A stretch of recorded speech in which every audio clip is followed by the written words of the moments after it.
Boa noite, meus amores. Aqui estamos com a doutora Rosileide Lima,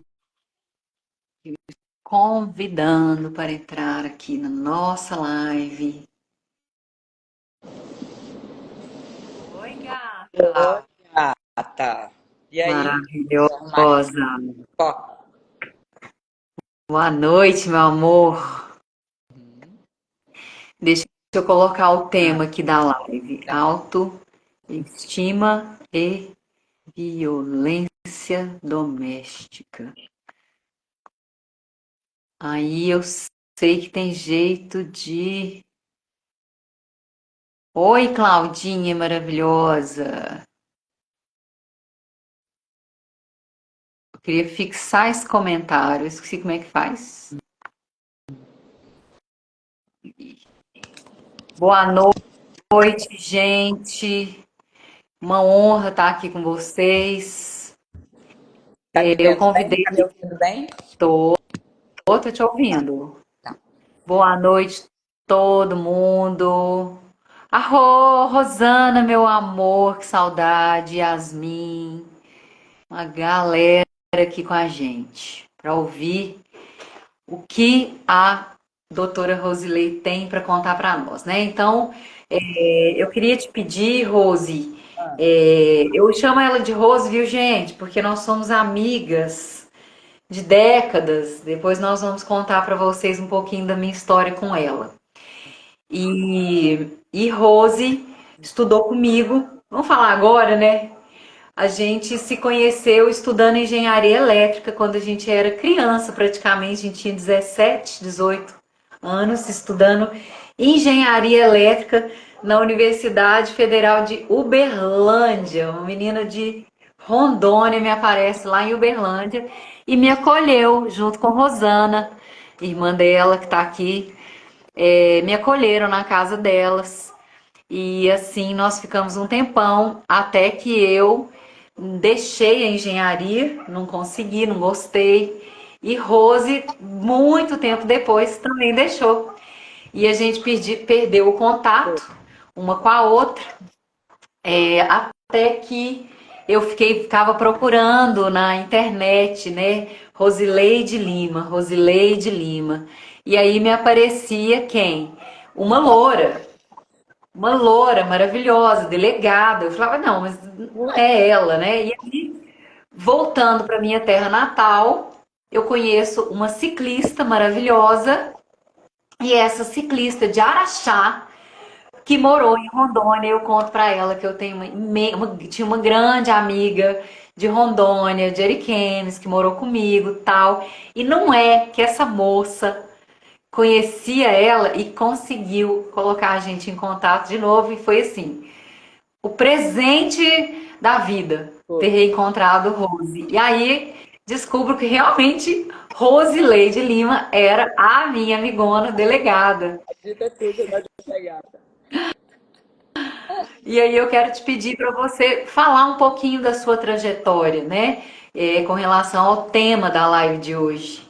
Então, assim, na realidade, eu não atuo na Delegacia da Mulher e nem nunca atuei na Delegacia da Mulher. Mas qual que é a minha participação na temática da violência doméstica, a minha participação nesse tema? Eu, como delegada de polícia, estou há quase 20 anos como delegada, eu entrei na polícia em 2005. Eu fui diretora de várias delegacias, inclusive da delegacia de homicídios, fui diretora de várias delegacias especializadas, e uma dessas delegacias foi a central de flagrantes da capital, né? O que De acontece Porto aqui em Rondônia? Velho, né? Isso, de Porto De Velho, Porto da Velho. capital de Porto Velho. O que acontece aqui em Rondônia? Nós não temos aqui uma delegacia que preste atendimento à mulher 24 horas, como as DEANs de algumas cidades, de algumas capitais, que são as delegacias especializadas em atendimento da mulher. Porque nós temos um baixo efetivo em Rondônia, né? Poucas delegadas mulheres e mesmo delegados homens, nós temos um baixo efetivo. O que acontecia? Quando a mulher ia para a central de flagrantes, no caso, como a DEAN não funciona 24 horas, funciona apenas para registro de ocorrência, eu, como diretora da central de flagrantes, todos os casos que envolviam violência doméstica, as mulheres eram levadas para lá, junto com o agressor. Não é junto propriamente, mas a mulher vai numa viatura, o homem vai em outra viatura. Chegava lá, eles iam para o mesmo ambiente, para a sala de registro de ocorrência com a polícia militar. E o infrator, normalmente, Renata, ele continua as ameaças, ele continua os xingamentos, ele continua colocando uma pressão, muitas vezes psicológica, nessa mulher. E ela não consegue ali, visualizando ele, relatar os fatos. Ela se sente intimidada, ela se sente acuada, ela não sai daquele estado de estresse que ela vem, daquela violência que ela acabou de receber. Então, eu criei lá uma sala separada, separei os fluxos de atendimento da mulher, vítima de violência, do agressor. Então, quando a mulher chega na central de flagrantes hoje, ela vai para a sala de atendimento humanizado, que a gente chama lá, e hoje tem uma equipe lá de assistente social e de psicólogos que fazem parte de um projeto da Secretaria de Segurança, mas é um projeto embrionário que começou com uma ONG que a gente conseguiu colocar lá dentro, que chama Filhas do Boto Nunca Mais. Essa ONG começou esse projeto de atendimento dessas mulheres. Então, atendia o quê? Toda a questão social, toda a questão assistencial, toda a questão dos acompanhamentos que acontecem após o registro da ocorrência policial, né? Todas aquelas discussões, se a mulher precisa ir para o abrigo, se ela preencher o formulário de risco que a gente fala para saber se ela acredita que ela pode vir a ser morta por aquele companheiro, esse tipo de coisa. E aí a parte penal que fica com o delegado, sabe? Então, acabou que esse modelo foi copiado em algumas delegacias do interior, elas estão tentando estabelecer assim, essa dinâmica de atendimento, separando, alguns chamam de sala de acolhimento, e separando esse fluxo de atendimento da mulher. Com base nisso, esse modelo de atendimento acabou virando meio que um modelo mesmo, e eu acabei desenvolvendo um projeto depois de uma central de garantias, que é um prédio onde já funcionaria vários tipos de atendimento. Inclusive, funcionaria lá o que a gente chama de que seria como é que a gente fala? Seria já a decisão ali do juiz, o juiz já estaria ali se o infrator continuaria preso ou ele se livraria solto, entendeu? Então, é nesse sentido. E a partir daí eu também comecei a acompanhar, que aqui em Rondônia chama Rede Lilás, que é a Rede de Enfrentamento à Violência contra a Mulher. E acabei indo palestrar em algumas escolas, indo palestrar para alguns grupos de mulheres. Então, eu sempre estou nessa dinâmica assim, de explicar o que é um relacionamento abusivo, o que é um ciclo da violência, o que a mulher pode fazer para sair desse ciclo da violência, o quanto é importante que ela tenha uma opção profissional, o quanto é importante para ela que ela se informe dos direitos dela, o quanto é importante que a mulher descubra mesmo qual é o papel dela, como é que a gente fala, vamos dizer, qual é o sonho que ela quer para a vida dela naquele casamento, naquela relação, né? sabe? Qual é o propósito dela de vida, né? Então, é mais ou menos isso. Aí tem muitos projetos aqui em Rondônia, já assim que a gente acompanha, alguns da parte do governo do estado para apoiar essas mulheres, e acaba que a gente se envolve em algumas dinâmicas voltadas para mas diretamente na delegacia da mulher, eu nunca trabalhei. Certo. E Rose, você poderia falar um pouquinho para nós, assim, se você conhece as causas ou como que uma mulher identifica que está havendo um relacionamento abusivo e também a questão também da autoestima, a gente tentar linkar esses temas? Tá. A gente tem vários tipos de violência que a mulher pode sofrer. A física, que é aquela em que o agressor realmente chega a bater, chega a esmurrar, né? Nós temos a violência patrimonial, onde ele muitas vezes fica com o dinheiro dela, onde ele destrói objetos dela. Nós temos também A violência sexual, onde o cara se acha no direito de ter relações mesmo quando a companheira não permite, não quer, às vezes dopa a companheira para estuprar, né?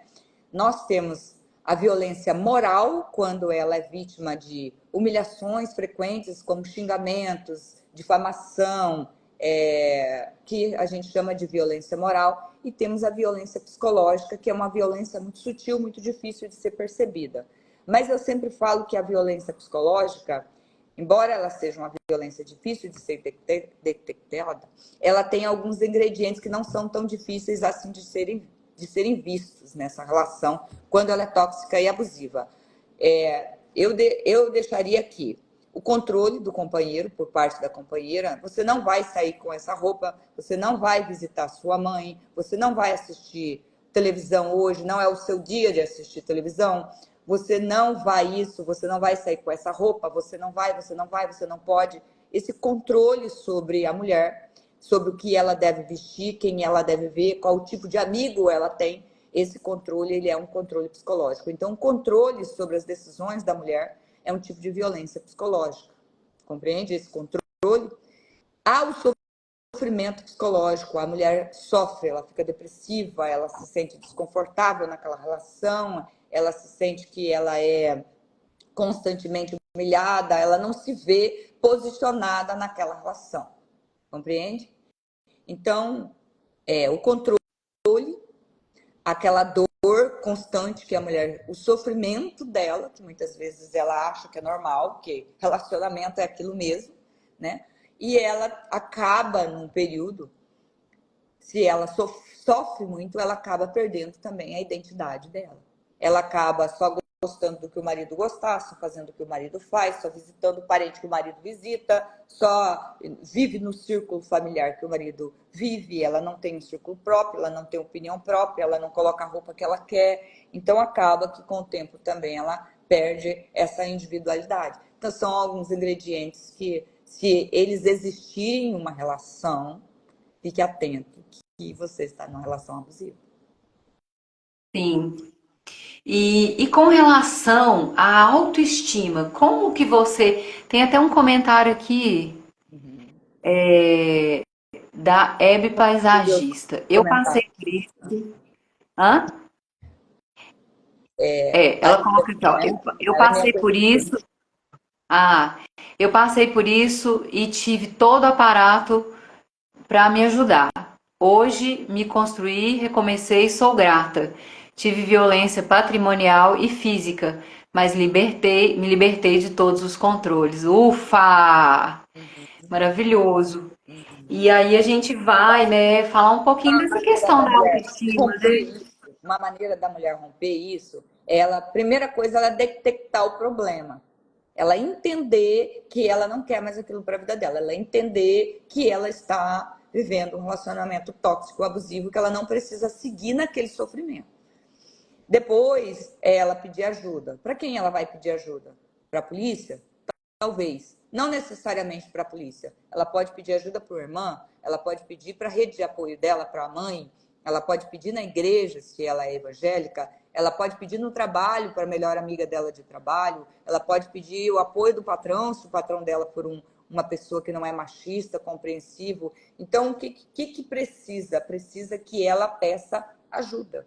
Porque às vezes ela não vai conseguir sozinha sair daquilo, mas com ajuda outras pessoas, com outra visão, com outras soluções, com outras proposições, vão conseguir dar um caminho para ela de como ela pode fazer para sair daquele relacionamento. Muitas vezes o apoio vem de dentro da própria família, às vezes vem de amigos, às vezes vem de colegas de trabalho, às vezes vem da igreja, às vezes a própria mulher consegue se fortalecer psicologicamente e romper, muitas vezes, um quadro de dependência emocional.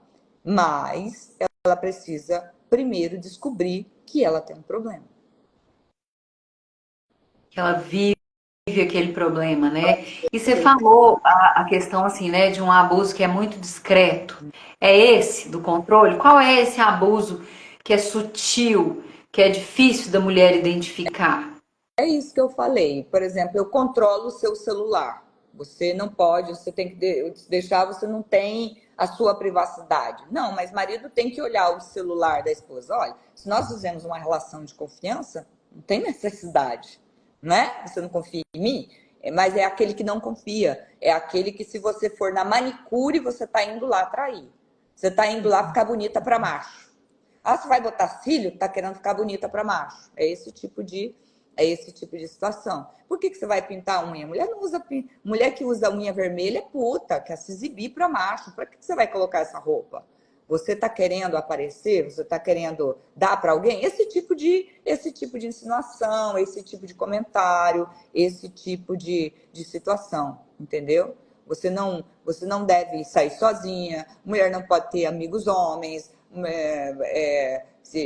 Você não pode pedir carona, você não pode compartilhar uma carona, você não pode nada. Você tem que viver ali com o cabresto. Vamos falar assim, se você olhar para o lado, você não é uma mulher direita, entendeu? Então é um controle tal sobre a mulher, sobre a identidade da mulher, sobre o querer da mulher, em que ela não tem opção para nada, ou ela vive aquilo que ele escreveu ali, aquele manuscrito ali, que aí o relacionamento para ele é aquilo, ou então ela tem que rezar na cartilha dele, porque senão às vezes a violência psicológica vira outro tipo de violência. Você também tem um ciclo da violência que a gente fala, né? Que ela pode começar com a violência psicológica, depois vai para a verbal, né? Sua cachorra, sua vagabunda, por que você vai fazer isso, por que você vai fazer aquilo? Mulher que faz isso é puta mesmo, esse tipo de coisa. Então, você vai numa escalada de violência, muitas vezes. Ou não necessariamente, sabe? O cara pode ter um episódio X e já ir lá. Terrível quando você abre o Anuário Brasileiro de Segurança Pública. O Fórum Brasileiro de Segurança Pública, ele publica anualmente as estatísticas sobre a violência contra a mulher. É você saber que 84%, não, minto, menos, vamos aí a 64% das mulheres são assassinadas pelos companheiros no feminicídio. Não estou falando de homicídio em geral, não, porque homicídio de mulher não é feminicídio. Feminicídio só é quando tem um ingrediente da relação doméstica ou a mulher foi assassinada pelo fato de ser mulher. Compreende? O ódio, a aversão à figura feminina, o sujeito vai lá e mata a mulher. Então tem um ingrediente da misoginia e da relação doméstica para ser feminicídio. Não Então, basta quer ser um homicídio. dizer que a cada 100 mulheres, 64 em cada 100 são assassinadas Pelo companheiro atual. 20 e poucos por cento pelo ex-companheiro. Pelo ex. Apenas 8% são assassinadas por outros familiares. Pela mãe, pela irmã, pelo irmão. Essa é a estatística. Aonde a mulher é assassinada? Dentro de casa. No feminicídio, eu estou falando, tá? Não no homicídio em geral, no feminicídio. Dentro de casa. Qual horário? À noite. Qual o ambiente? Na cozinha. Com qual instrumento? De tiro? Não, ela é morta a faca. Ela é morta esfaqueada. De tiro, ela morre na rua. No assassinato qualquer, pelo estranho. Mas dentro de casa, ela é assassinada pelo companheiro. À noite, quando está preparando a janta. Nossa, isso é muito sério, né, Rose? E Rondônia, infelizmente, lidera a estatística nacional de feminicídio. Aonde você tem o machismo mais arraigado, o patriarcado estruturado, aonde o macho ele não sai de uma relação, o homem ele não aceita o fim de um relacionamento, ele não tem a capacidade de trabalhar a frustração dele de o final de um relacionamento, ele não tem a capacidade de trabalhar esse final de relacionamento. Ele mata e se suicida. Aqui é frequente isso, é lugar comum. O homem aqui é uma... A que você atribui isso? Alguém errou na educação desse povo, né? O povo, a população masculina está sendo muito mal formada, infelizmente, sobre sobre como tratar uma mulher, né? O Sim. cara se acha dono, a mulher é propriedade dele. Quando a mulher ousa não querer mais aquele relacionamento, quando ela ousa que eu vou romper meu casamento, não, você não vai romper coisa nenhuma. Ou você fica comigo ou você morre. Nem que eu tenha que me matar. Mas é mais ou menos isso que está acontecendo aqui, que acontece com frequência, infelizmente. Você acha que a autoestima baixa da mulher, ela influencia no fato dela não conseguir deixar esse relacionamento? Que afeta, sim, afeta a autoestima da mulher. Como que a mulher fica com a autoestima baixa? Quando você tem, você acredita que aquilo que você recebe é amor, que aquilo que você vive é amor, certo? Você acredita, né? Que aquela pessoa te ama, embora você viva ali sendo humilhada, sendo escorraçada, sendo que na tua cabeça é amor, né? Psicologicamente você criou aquela ilusão que aquilo é amor. O que acontece? Quando esses episódios vão se repetindo, aquilo acaba te aprisionando, te incapacitando, compreende? Afetando sua autoestima, afetando sua maneira de ver o mundo. Aquilo vai tirando a sua capacidade de ser um indivíduo, vai te desidentificando, entende? Você perde sua identidade, passa a viver da identidade do outro. O outro que te comanda. Não pode isso, pode aquilo, pode isso aqui. Hoje nós vamos fazer isso, nós vamos fazer aquilo. Você fica ali meio que, né? E aí a autoestima vai por água abaixo. Porque que prazer que a mulher tem para se arrumar. Que prazer que ela tem de se sentir bonita, se ela está sendo humilhada frequentemente. Que prazer ela tem em se arrumar para aquele companheiro. Que prazer que ela tem em transar gostoso com aquela pessoa. Não tem, minha amiga, não tem. A mulher que ela apanhou na cara uma vez, ou que ela sofreu uma vez, ou que ela é humilhada uma vez, aquilo fica uma marca indelével dentro dela. Você não apaga com carinho com uma noite de sexo, não. Não apaga. Aquilo é... Você entende? E aí acontece que a pessoa fica naquele ciclo vicioso. Porque o que acontece no ciclo da violência? Muitas vezes acontece o quê? O perdão. A mulher fala, vai mudar, me perdoa, eu vou mudar, aquele tapa na sua cara nunca mais vai acontecer, ai, me perdoa, eu quero voltar para casa, vamos viver pelos nossos filhos, aquela... E aí a mulher aceita. Ela aceita porque muitas vezes ela é religiosa, ela aceita porque na família dela ninguém separou, ela aceita porque pelas convenções sociais, ela não quer ser o escândalo da família, ela aceita. E aí ela volta para o casamento. Vamos viver um casamento feliz. Aí na semana seguinte, acabou a lua de mel, ele já se irritou com alguma coisa, ele já foi para a cachaçada, para o jogo de futebol, o time dele perdeu, lá no trabalho dele ele se estressou com o colega, ele discutiu, ele chega em casa estressado, ele desconta nela. A janta não está pronta, o menino não está limpo, ou ela também está trabalhando, chegou atrasada, não fez isso, não fez aquilo, qualquer motivo na cabeça dele, né? E aí é onde acontecem as discussões que deveriam ser resolvidas, que todo casal discute, é normal, né? Deveriam ser resolvidas ali, acaba que ele já fez uma vez, ela perdoou, ele vai e faz de novo.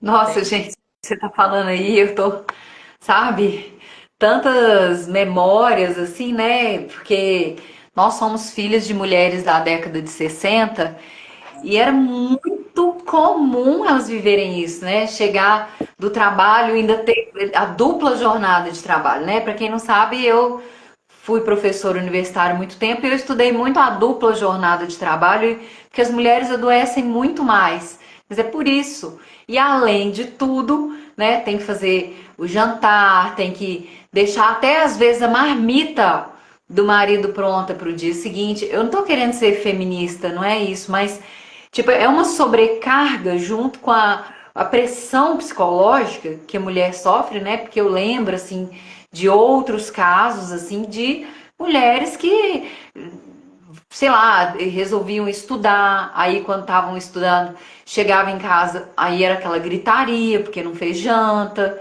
né? Porque não era para crescer, né? Então, assim, isso tudo também tem a ver com a autoestima, né?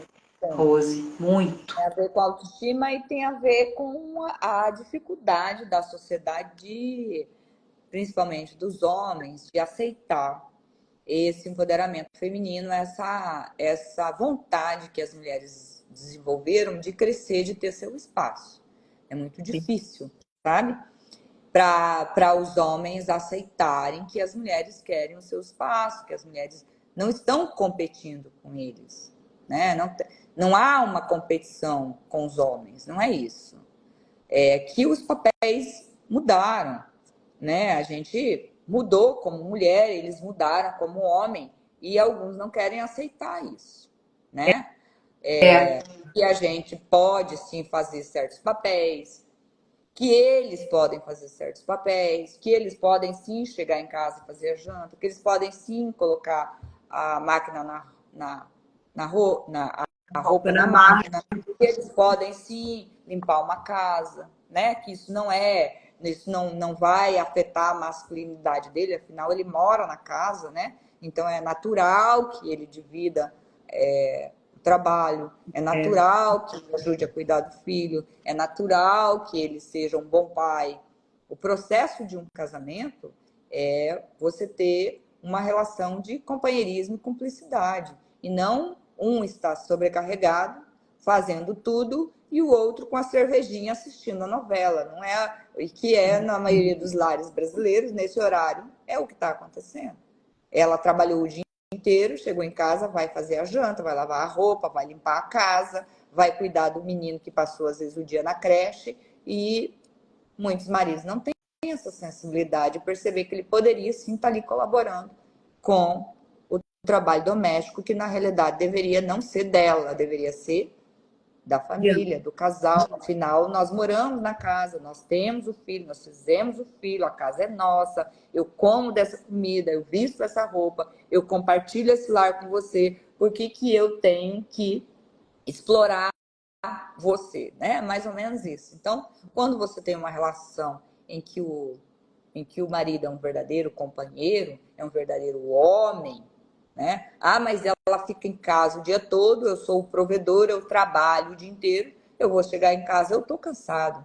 Mas eu garanto que ela não ficou deitada no sofá assistindo novela o dia inteiro. Provavelmente ela ficou também trabalhando em casa o dia inteiro, né? Sim. Então, esse trabalho doméstico, ele não é valorizado como um trabalho. É como se a mulher estivesse ali em casa de férias, e ela não está de férias, né? Ela E nem também. recebe salário para isso.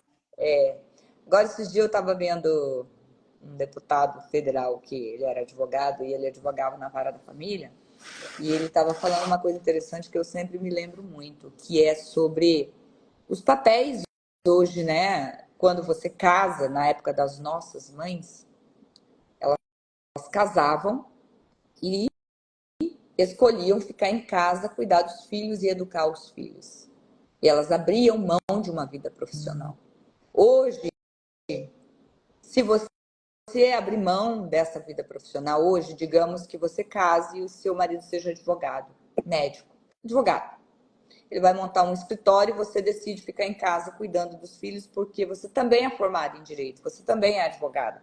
Mas vocês decidiram ter 2 filhos e alguém vai ficar em casa cuidando desses filhos. Levar para a creche, buscar na creche, levar no judô, buscar no judô, levar no Kumon, buscar no Kumon, você, a mulher, decidiu fazer tudo isso, certo? Daqui 20 anos, ele toma a decisão de separar de você. Seus filhos estão crescidos, já entraram na faculdade, vocês têm um patrimônio, metade é seu do patrimônio, metade é dele, né? Ele vai ter um escritório lá com 1.000 clientes, ele é estabelecido profissionalmente e você tem uma advogada com 20 anos de apagão no seu currículo. Ah, mas eu fiquei em casa cuidando dos nossos filhos, eu fiquei. E qual é a opção? Qual é o valor que ele vai pagar para você? Como é que vai se resolver o apagão no seu currículo? Você vai voltar a estudar agora? Você não está numa relação igual, É. entendeu? E, Porque o apagão no currículo, ele profissionalmente está 20 anos na tua frente. é. Não é verdade? Aí você vai ter que começar do zero, né? Você vai ter que começar do zero. Ele vai te indenizar por isso? Claro que não. A opção foi sua. O que o advogado vai dizer? Não, mas quem escolheu ficar em casa foi você. Você escolheu ficar em casa. Você já está ficando com a metade de tudo. Você está reclamando do que ainda? Você não trabalhava, você ficava em casa. Você não trabalhava, você ficava em casa. É, Compreende isso? Você ainda é demais. responsável. Você ainda é responsável pelo apagão do seu currículo ainda. Sim. Tá? Então, são A realidades Hebe, que mudaram muito, Renata. As relações ficaram muito dinâmicas, ficaram muito diferentes. Então, assim, tem certos aspectos do casamento que devem ser rediscutidos, né? Que devem, ali, se você está numa relação, você tem que discutir certos arranjos, certos acertos, né? Para desacordo, que a coisa né? você viva bem, né? Sem precisar que um seja mais massacrado do que o outro, né? E o outro é. A Hebe paisagista, ela falou, né, quando o marido não aceita, que ela comentou que o nome disso é narcisista, né? Então, realmente, aquele homem que não aceita terminar a relação, né? Muitas vezes ele é narcisista, né? Então, a gente aprender a entender as Pode ser personalidades, né? narcisista, mas não necessariamente ele é narcisista, porque narcisista é um transtorno de personalidade que não tem conserto, né? O cara nasce, morre narcisista, entendeu? Então, o que acontece? Nem necessariamente ele é narcisista, sabe? Ele pode ser só machista mesmo. Eu não vou passar vergonha de você me abandonar. Eu não vou passar vergonha de ser chamado no meu trabalho de corno, entendeu? Ah, que você já tá com outro, você me abandonou e já tá com outro, entendeu? Então vai lá e mata o outro, mata ela. Eu não vou ser no meu trabalho chamar de corno, eu não aceito isso. Esse tipo de pensamento em que a opinião da sociedade, opinião do outro, opinião do colega, opinião, não sei o que, essa falta de lidar com as próprias emoções, essa falta de aceitar a frustração do término, essa dificuldade, esse engessamento da mentalidade machista é que leva o homem a agir dessa maneira, sabe? Porque Sim, se ele procurasse ajuda, se ele procurasse resolver, se ele procurasse entender o que está acontecendo com ele, se ele não ligasse tanto para a opinião dos outros, se ele não fosse tão engessado nesses grupos alfas, né? Nesses grupos de homens que você tem que ser o fodão, você tem que ser o pegador, você tem que ser o cara isso, o cara aquilo, que se você vai deixar sua mulher te dar o pontapé, né? Você vai sair por baixo da relação. Isso não é aceitável para eles, né? sim. E, bom, agora vamos falar de amenidades. A Rose, para quem não sabe, o Irã, daqui a pouco a gente vai responder. Vamos responder agora, o Tá. Irã, qual a diferença de narcisista e machista? Machista. Então, narcisista eu já falei, na realidade é um transtorno de personalidade em que a outra pessoa ela não quer que você tenha as coisas, que você cresça, que você o negócio dele é destruir o que você tem. Você tem que estar por baixo para ele estar satisfeito. Você tem que estar infeliz para o ego dele estar alimentado. O narcisista ele age assim, né? E o machista? O machista, na realidade, ele vê a mulher numa posição inferior de poder. Ele não vê a mulher assim, homem e mulher. Não. A mulher, ela está sempre numa posição inferior de poder. Compreende? Então, o machista, ele vê a mulher de cima para baixo. A mulher tem que obedecer, a mulher tem que ser submissa, a mulher tem que ser isso. Ele é o provedor, ele é o macho, ele faz, acontece e ela aceita. Machista. E o narcisista, repete, por favor. O narcisista, ele nessa relação de poder, embora ele veja a pessoa aqui, mas ele quer que a pessoa esteja sempre numa posição em que ele controla, em que ele humilha, em que ele degrada, em que ele. A pessoa é um fantoche para ele aqui. Uhum. Isso que satisfaz ele. No narcisista, isso que satisfaz ele. Sim. E aí o Irã pergunta, né? Existe mulher narcisista? Claro! Existe Claro. homem narcisista, existe mulher narcisista. Existem mulheres tóxicas, existem mulheres que elas que acabam com a relação, existem mulheres que elas que são prejudiciais no casamento. Mas nós estamos falando aqui do enfoque da mulher, por quê? Porque são as mulheres, em sua maioria, que estão sendo assassinadas. São as mulheres, em sua maioria, que são vítimas de violência. Então, se você pegar essa dinâmica das relações e você for ver aonde o homem é a vítima, aonde a mulher é a vítima, você vai ter de cada 200 casamentos, vamos fazer assim uma comparação, né? 140 deles a mulher é a vítima de algum tipo de abuso, em 20 deles o homem, em 30 não tem abuso nenhum, vamos falar assim, né? A nossa Nossa, sociedade é meio doente, vamos dizer. Mas nossa, não, assim, vamos ver que seja o contrário, que em 40 tem abuso, 30 o abusador seja a mulher, mas não é 40, 80 é o homem, é o abusador. A dinâmica nos casamentos é sempre o machismo ainda, como ele impera muito, essa relação de poder ainda é muito estruturada, a submissão da mulher ainda é muito exigida, é, e, é, e, é, e é aceita ainda, né, pelas nossas mães, pelas nossas tias, que elas não separaram, nossas tias não separaram, nossas mães não separaram, nossas avós viveram casamentos infelizes e não separaram.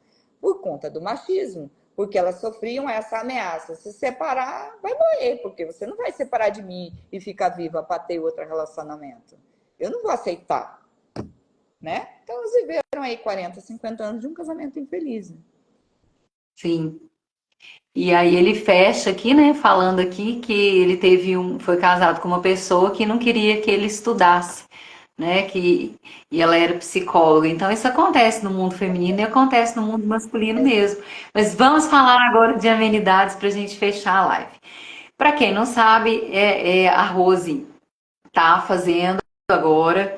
A gente até estava falando, é um sonho, né? Porque a gente está podendo conviver com minha aluna no Cintura de Sereia, né? Então, para quem não conhece, Cintura de Sereia é um método de respiração que a gente fortalece o abdômen, fica com a cintura fina, né?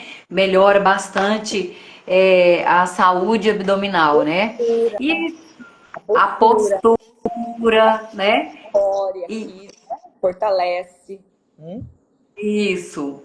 E aí eu queria assim te pedir assim para fazer um link entre essas atividades, como que o Cintura de Sereia poderia ajudar uma mulher, no caso assim, sabe, uma mulher que está precisando assim de ajuda ou está precisando de melhorar a autoestima dela. É assim, eu acho que a mulher, quando ela volta a se redescobrir, sabe? Ela vai procurar melhorar. Ela vai procurar melhorar a aparência, ela vai procurar emagrecer, ela vai procurar fazer uma dieta, ela vai procurar estar sempre nessa dinâmica de evoluir. Eu acho que a cintura de sereia é mais um desses ingredientes, né? Em toda essa gama de bons hábitos que a mulher pode desenvolver. Eu tenho aí já 5.2, me considero uma mulher extremamente feliz, realizada hoje, né? Então, quando você me propôs o curso, eu amei a ideia, embora às vezes eu não tenha muito tempo, porque estou lá levando menino no futebol, busca menino no futebol, faz isso, faz aquilo, né? A gente acaba tendo esse papel de mãe muito, que eu sou uma mãe muito presente também. Mas assim, eu acho que é um dos, sabe? A gente tem que ter vários pilares de bons hábitos, né? Alimentação, cuidar do corpo. Então, nessa dinâmica aí, eu acho que é o resgate da feminilidade, né, que a gente precisa desse, sabe? De se olhar, de se ver como mulher, entende? Eu acho que isso é muito importante. E o que é lindo assim que eu tenho notado assim na transformação de nós mulheres, né? Quando a gente fala assim, o cintura de sereia, né? Ele vem trazendo isso, a feminilidade, vai fortalecer, mas vai trazer também uma meditação, né? Querendo ou não, respirar.